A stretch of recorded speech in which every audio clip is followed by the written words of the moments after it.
Well, after days of looting and arson, South Africa's National Defence Force is calling all reserve members to report for duty Thursday to help quell the violence.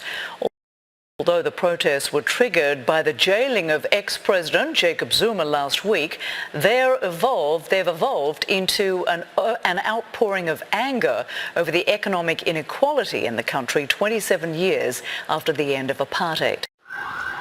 In the end, after the mayhem, there is nothing left for the looters to take. It's almost incomprehensible what happened here. The alarms are still going off. This was the center of life in Soweto. It's like a bomb went off here. Everything is destroyed. Everything is taken. And it took just a few hours. Moving on to the latest from South Africa, unrest continues to rage across the country for the 6th straight day since former President Jacob Zuma began his 15-month jail term.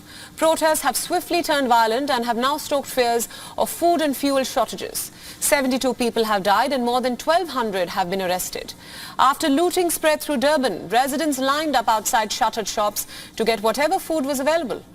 This after the government announced that days of protests, looting and riots could lead to food and medicine shortages in the next few weeks. The government has been under